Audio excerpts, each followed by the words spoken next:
Welcome back everyone to F1 2019 as we are headed through Season 2, Round 6, our second time around headed to Monaco. We're coming off of a top 5 in Spain, which was a decent result for us. It's looking like we might have a podium in store for us there, but running the one-stop strategy, we just lost a little too much pace in the closing stages of the race and dropped a couple positions at the very end there. But still, top 5 is a solid finish for us.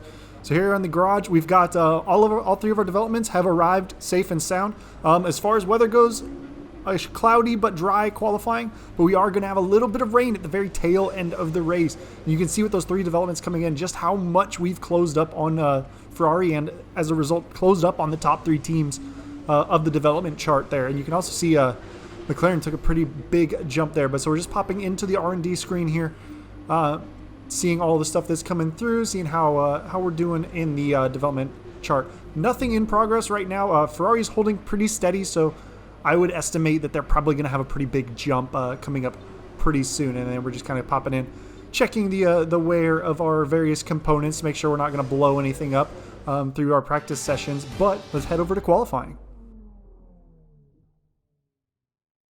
We're here at the magical Circuit de Monaco for one of the most challenging qualifying sessions on the Formula One calendar.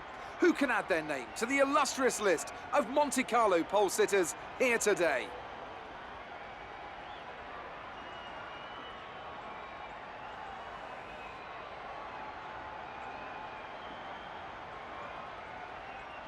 It always looked like the kind of track that asks an awful lot of the rear tyres, such as the frequency of low-speed exits. No matter how good a driver is at managing their throttle application to limit rear slip, they can't always overcome a car that's inherently bad at looking after its rear tyres. Here we have a lot of low-speed corner exits, which means a whole load of energy, heat and tyre wear.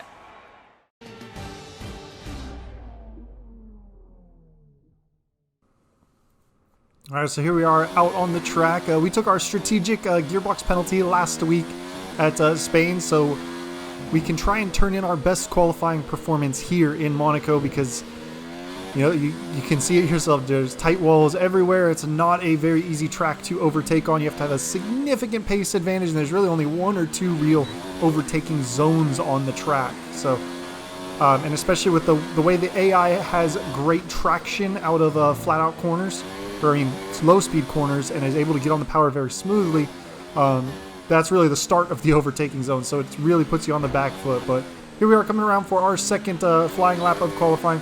Pick up about 4/10 there. We're in the drop zone in 17th, in danger there. We cross the line and see where we go, P9, so we're nice and comfortably in past Q1 into Q2, which is now where we're going to hop on and hopefully here go out on our medium tires first and see if we can crack the top 10 on that medium tire, because I estimate that everybody's going to be on a 2-stop strategy, starting on the soft tires, at least the leaders of the race, obviously. And if we can get through on the mediums and be able to run a 1-stop and have a really good chance of doing an alternate strategy, I think that's going to put us on the front foot for the race here.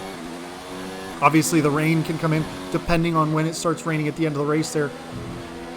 We'll see how it plays out when it drops in, but that can also be a major factor, how early or how late it shows up. But here we are getting a teeny bit of a tow off of Magnussen here to help our lap time around just a little bit on the medium tires there. So we hop back out for our second flying lap. We were sitting P5. We're one of the last cars out on the track, so we went out on the softs to put in some green sectors. But as soon as we saw that there's not going to be enough cars crossing the line to push us into the drop zone out of the top 10, we went ahead and eased off and then made sure we didn't go faster on the soft tire, so we can definitely start on those medium tires. We're the 8th fastest in Q2 there, which, you know, again, we just needed to be in that top 10, especially a tough thing on the medium tires on a very twisty track. But you can see everybody else in the top 10 is starting on that soft tire, so we're going to have a good opportunity to run a different strategy. We're going to hop ahead. We only did 1 flying lap here in Q3, right at the tail end, just right as it ends. So we're going to cross the line and see what we can start from. Excellent lap. We're really pleased. So P6, so that's a pretty solid starting position for us around a very tight track that's going to be tough to overtake on. With qualifying finished, it's time to remind ourselves of our top 3. Hamilton, Bottas and Max Verstappen. Well, that wraps up qualifying, but don't worry, we'll be back tomorrow as we head into the Grand Prix. You can see there, us P6, just behind Kimi Räikkönen, the Alfa Romeo really showing some serious pace, even though it's not very high up in the development chart. We are just ahead of Giovinazzi there in the Red Bull. So we're going to pop in, throw on a couple of our slightly more worn power unit components just to use them up a little bit for this race because Monaco is not very power hungry. So it's a chance for us to save some wear on some of our fresher components so we can utilize those in a faster, longer, stretched out track.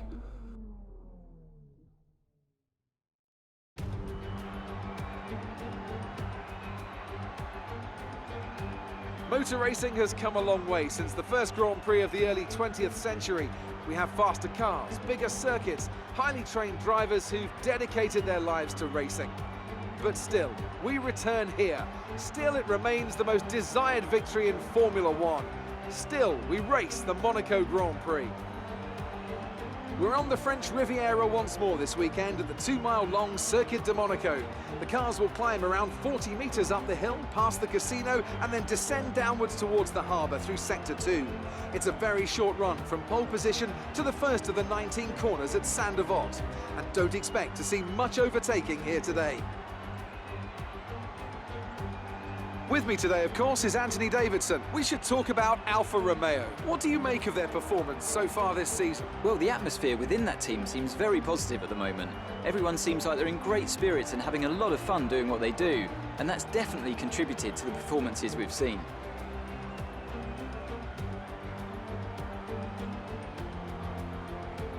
It's time to see how our drivers are stacking up after yesterday's exciting qualifying session. An immense lap from Lewis Hamilton yesterday puts him on pole position, and it's Valtteri Bottas that completes the front row. As we continue through the rest of the grid today, we have Verstappen, Leclerc, Kimi Räikkönen, Oldtimer, Giovinazzi, Ricciardo, Norris, and Kevin Magnussen, Stroll, Sainz, Sebastian Vettel, and Faber, Butler, Albon, Sergio Perez, and George Russell. Gasly and Romain Grosjean sits at the back of the grid. Now it's almost time to lights out, so let's go down to the track.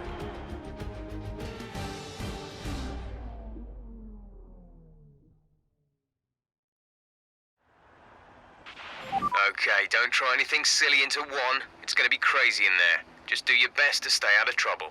All right, so here we are on the grid. No grid penalties ahead of us, so we're not moving up any positions. We'll be starting in P6, just like we expected after qualifying there. Pop in. Here's our chance for the alternate strategy. You can see the mediums onto the hards, at least until the rain comes. That's how it's going to go.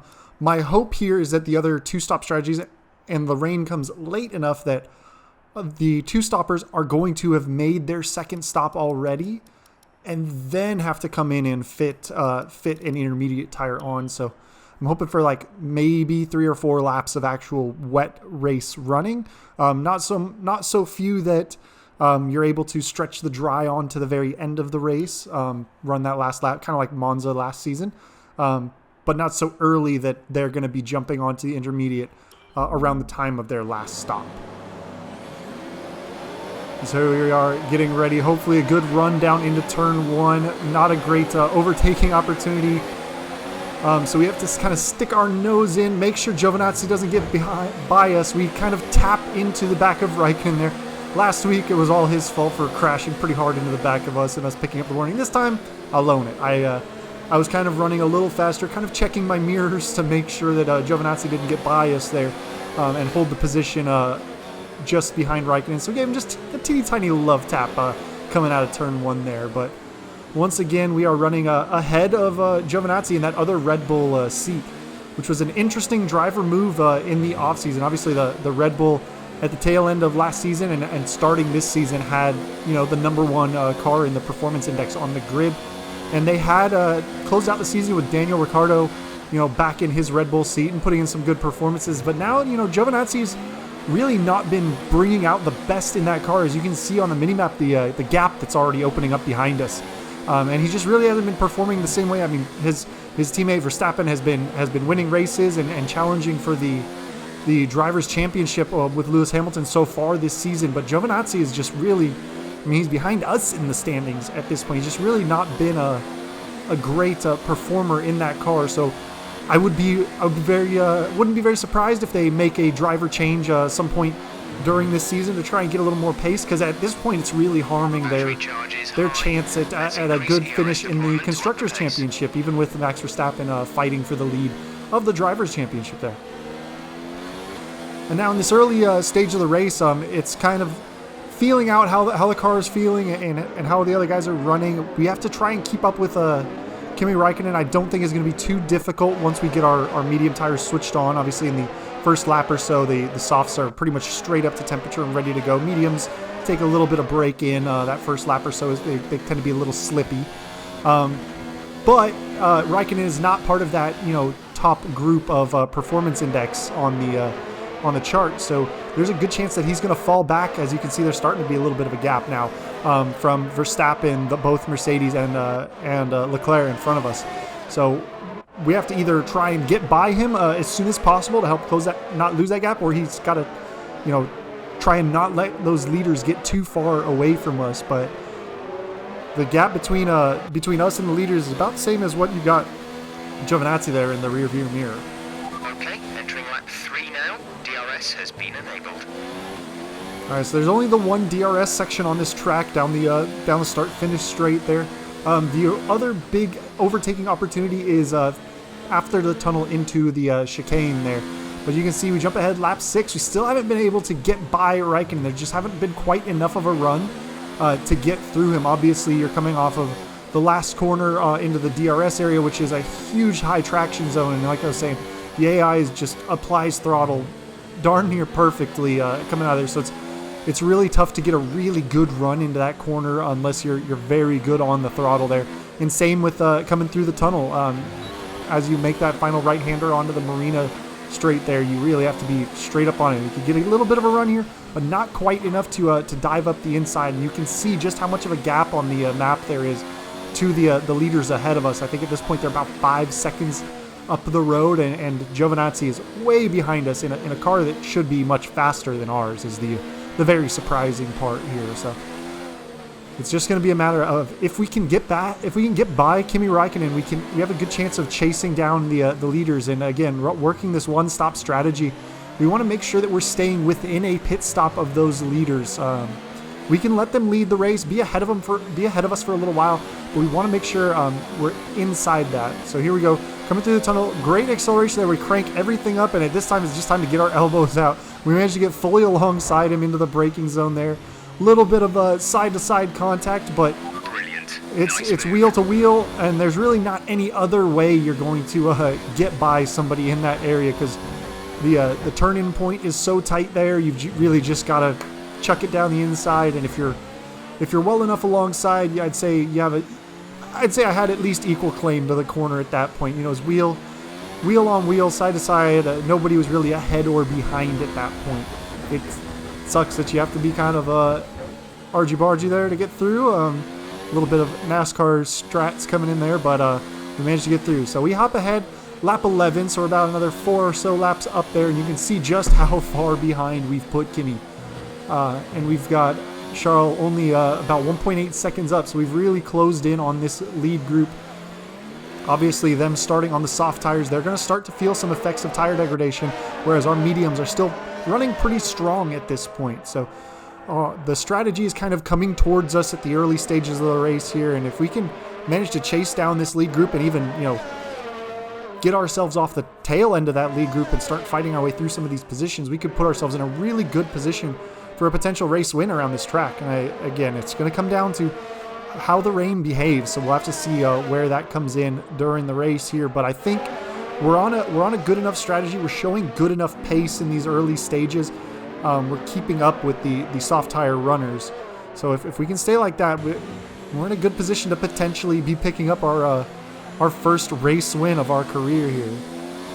You see us taking a quick peek there at the tire wear. 12 laps in, about 25% on the rear tires, which on this track are definitely going to go first with all these low-speed traction zones. And even as ginger as I'm trying to be in some of these traction areas, you'd still get a little bit of wheel spin there.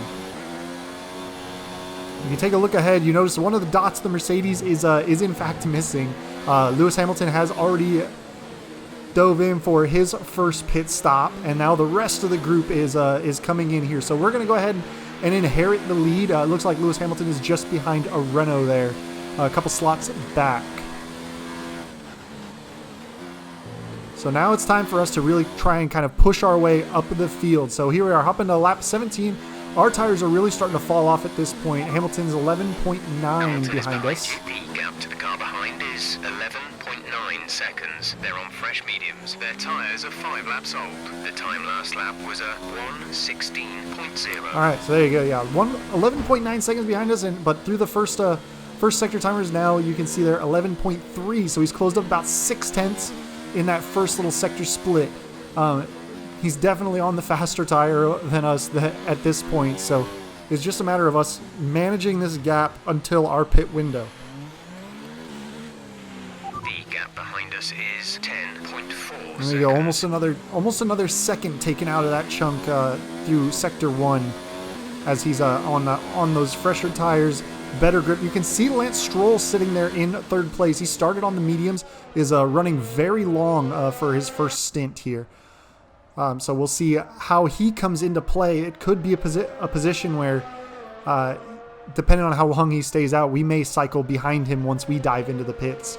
And that's a worry I have about this pit window. When you do run this long stint, you have the potential to drop back into the midfield if you run a long first stint. Obviously, some of these other races where you run a short first stint, you go for the early undercut, you can likely be, if you're only 8 or 9 laps in, you could be all the way at the very back of the field, but running in relatively clean air. So around Monaco, it's very important after these pit windows to be running in clean air. So that's going to be the tough strategy that we have to make work and rely on for this strategy to work around a track that you can't really overtake on.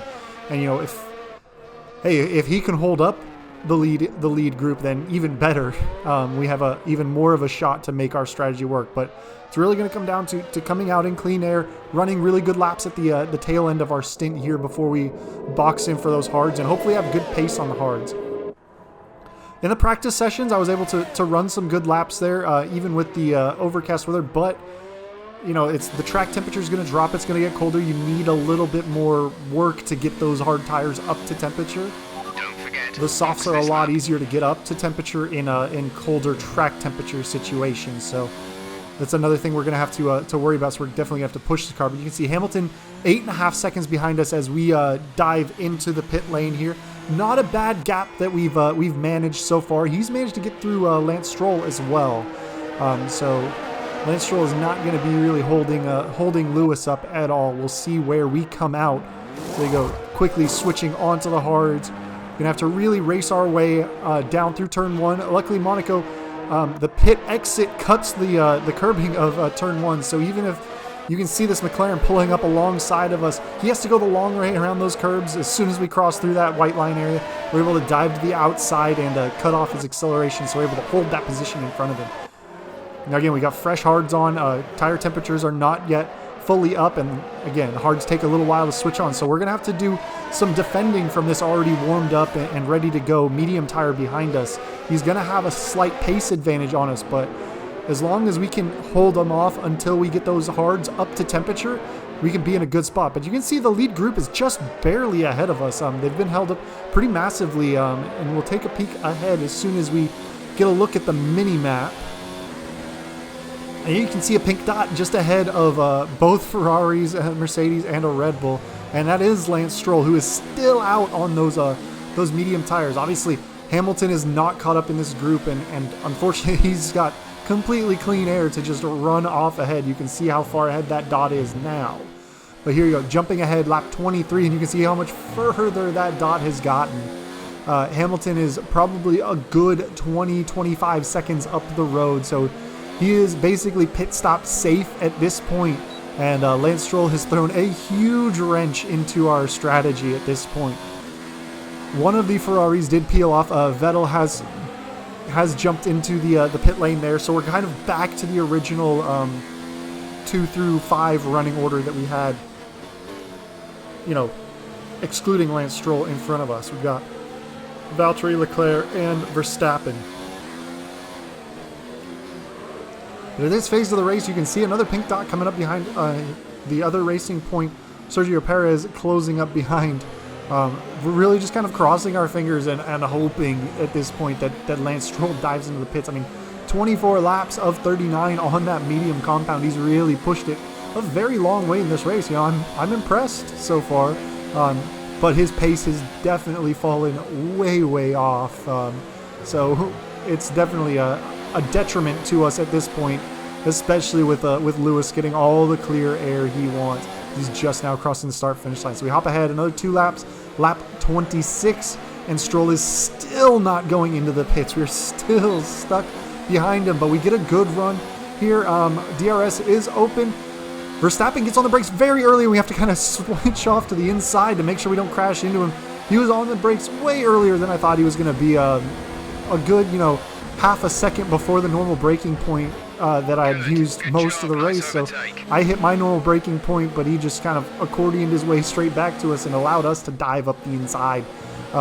Less of an overtaking maneuver, more of a self-preservation maneuver at that point. Very scary moment. But finally, lap 28, another two more laps, and Lance Stroll finally gets himself into the pits. And you can see immediately just how much quicker these cars in front of us are able to go now that Stroll is out of the way. I mean, Stroll running 28 laps on his medium, so that's a monster stint to start this race off. It's absolutely huge. But at this point, it's going to be a matter of when does the rain come. I mean, there's not very many straights to be switching on your radio and asking Jeff for weather updates, and he's been pretty quiet this race on the radio. I mean, usually they're pretty good about, rain 15 minutes out, rain 10 minutes out, but he's been pretty silent about the rain so far this race. So I'm just kind of hoping that these other cars are going to dive in for their second pit stops while we can stay out on the hards, and that's really the best case scenario for us. Is their mediums start to go off and we can finally get in on the hards. But then again, seeing what Lance Stroll did with his mediums, maybe some of these other guys are running a soft to medium strategy, which would be doable, but a little crazy. I mean, Stroll lost a ton of pace running that stint so long. We're just kind of settled in now, running a comfortable P4 at the moment. Not quite in the podium, but right there. If we can have, again, if they go for that 2-stop and they dive in a little bit, we have a good chance. But as you can see, the rain finally just started to arrive. Let's be mindful of the conditions. The track is getting wetter. Recommend you stay out for now, though. We'll be much slower if we move on to inters this early. So now it turns into the watching the Delta game. How much time am I losing in corners? Especially relative to the cars in front of me, but just on the tires. At what point do we hit that good switch over to get onto those intermediate tires? And we'll have to also see how long the cars ahead of us go in as well. But I'm really, at this point, I'm more worried about how I perform on the tire coming in. But here we are, another couple of laps in, lap 32. We've gone ahead and deciding to box. I was down about 5 seconds through the first sector there, so you can see just how squirrely the car is getting, picking up a corner cut warning. But the tires are really starting to lose grip. But yeah, 4.4 through the second sector there. An early jump to the pits for sure, but I'd rather pit off cycle with these guys. And maybe, I mean, the track has gotten wet pretty quickly, so maybe it'll catch them out on the dry tires when we're coming in on the wets as it hits that crossover point. I'd rather be on the wets just ahead of the crossover rather than coming in and getting them just after the crossover point. So here we go. Nice clean pit lane for us to dive into, grab those green-walled intermediate tires. Not pouring rain enough for the full wet, but we'll see where we come out on the track here. Looks pretty clean air for us this time. And I would estimate another lap or two. Pretty much everybody else will be diving in to swap onto those inners. So it's just a matter of running really good lap times here. So another about 2 laps up. Lap 34, you see us just getting by Bottas and Leclerc in the pit stop phases. So our gamble to go slightly earlier on the switchover definitely paid off. Unfortunately, Lewis Hamilton had the world's clearest track for a good 10 laps when we were all stuck behind Lance Stroll. And so he's got a massive gap. He was able to come in and fit his intermediates just fine. You can see we're almost 31 seconds back behind. Gap to the car behind is 2.3 And we've got about a seconds. 2-second lead here on Bottas behind us to stay on the podium. We just have to stay in front of Leclerc. We can lose the position to Valtteri, but you know the goal is to not let anyone by us. I mean, there's only about 4 laps left. We're on 35 of 39, and we're running good enough times on these inners around this course.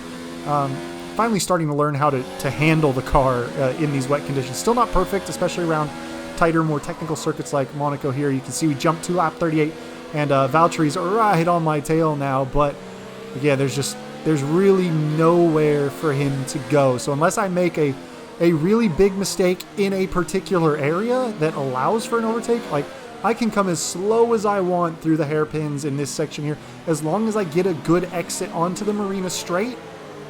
There's no way for him to overtake me, and as long as I get a good exit onto the start-finish straight, which we only have to do 2 more times, there's really no way for him to overtake me. So I tended to be a little more tentative, especially through the major parts of Sector 1 there, to just make sure I have myself perfectly set up for an exit onto the tunnel straight there. And you can see as we come through the marina and past the swimming pool chicane, we've opened up a little bit of a gap there that we will again just kind of nurse our way through these corners, make sure we don't make any mistakes into these corners, especially Raskas here, which is, you know, the next straight is the next big overtaking opportunity. So as long as we get the power down well here, and you can bet your bottom dollar that I'm cranking up all my fuel mixture and ERS deployment to get as much speed on the straight as soon as I'm able to put that throttle down. But like coming up the hill here and then around the casino, there's really nowhere for a car to make an overtake, especially as long as I pinch to the inside barrier here. So we are on our final lap here. Hamilton is pretty much, you know, secured this win very comfortably. It's now just a matter of where are we going to finish. Are we going to be able to hold off Valtteri for another half a lap or so? And especially if we make a mistake that's bad enough for Valtteri to get by us, it's probably going to be bad enough that Leclerc is going to get a run on us. So you can see is very careful through the final corner before you head to the tunnel. Get on the power nice and smooth, crank everything up, and hold the positions for the last couple of times here. And there it is. Hamilton has already crossed the finish line, the official race winner at this point. And we are pretty comfortably ahead of Valtteri here. We've only got a couple of more corners left to defend our position on, so we're doing all right. It's going to be looking like a podium for us here in Monaco. We are very, very slow through the second to last corner, onto the last corner. Ease on the throttle, get the power down nice and smooth, and shoot our way across the line. Brilliant job, mate. That's a fantastic podium. Super driving, really strong pace. Very, very happy. So Mercedes have won it, and what a great race it was. Tell me, Ant, how did they manage to achieve this win? Well, keeping their tyre temperatures up in the tricky wet conditions was really important. There's not much grip out there at the best of times, and it's 10 times worse if you're out there on cold tyres. So the way they kept the rubber in its proper operating window was a huge advantage today. And I can see the drivers starting to approach the podium for the victory celebrations. A real team victory today. Everybody played their part. Congratulations then to Mercedes, your race winners today. So here we are, we get to have another podium celebration as we are sandwiched by the other Mercedes. So it's an all Mercedes power unit podium around Monaco here. Lewis Hamilton taking a little bit stronger of a grab at the championship lead here. And now let's take a look at the driver's standings. It's a great result for Lewis Hamilton, who moves further ahead at the top of the table. Some amazing talent out on the track today. But Anthony, who would you pick as your driver of the day? They pushed and found some fantastic performance. It was just a pleasure to watch. It's time to check out the constructors' standings. Mercedes continue to extend their lead. Another team that excelled today was Williams. who make further progress up the table. And with that, we wrap up another weekend of motorsport. But with more races lined up, be sure to join us when we come back with more Formula One. Did you catch that? They didn't actually say a driver of the day. They just said he pushed and pushed. But who is he? I'm so confused. Was it us? I mean, does it go on our driver of the day top? I doubt it. We only moved up 4 positions. Still, it was really funny to notice that there was no driver of the day spoken.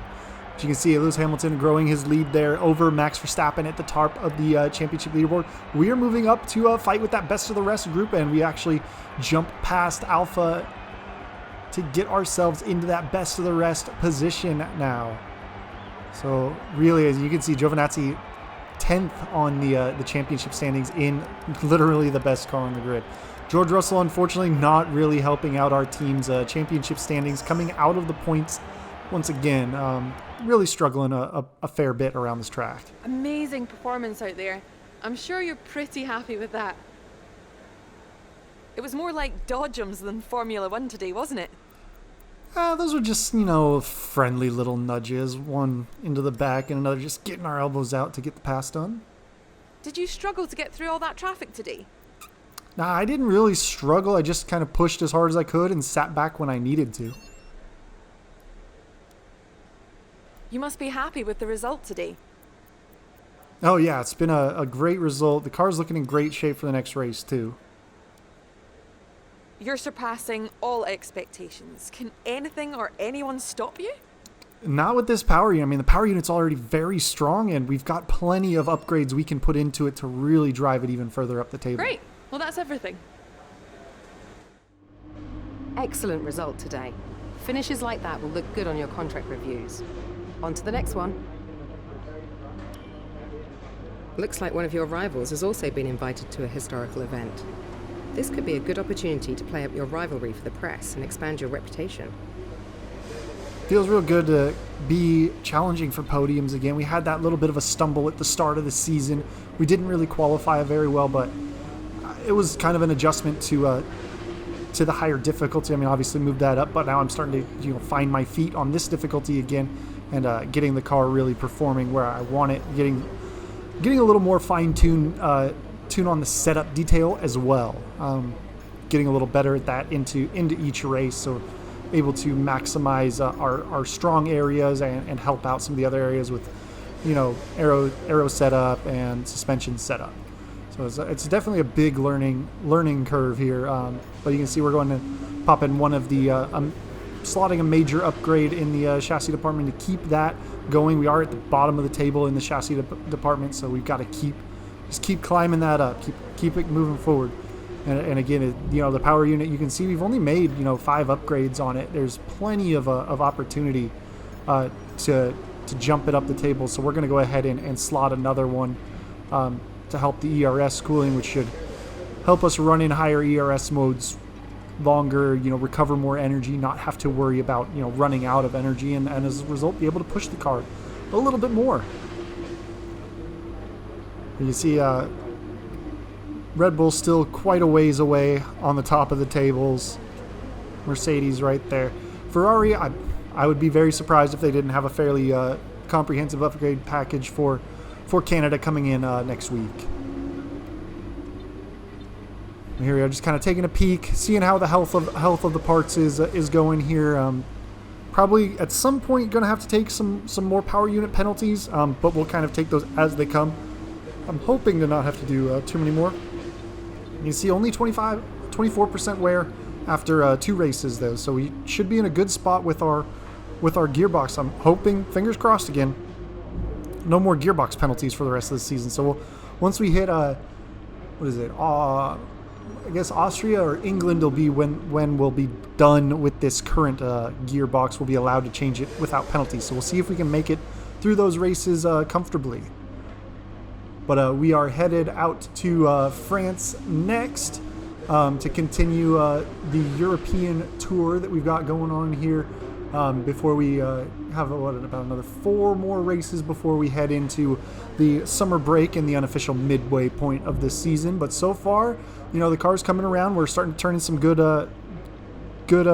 results, and we're starting to fight with some of the the leaders in the championship battle. So we'll see just how far up the tables we can move. But come back next time, and thank you guys for watching again. I will catch you guys later.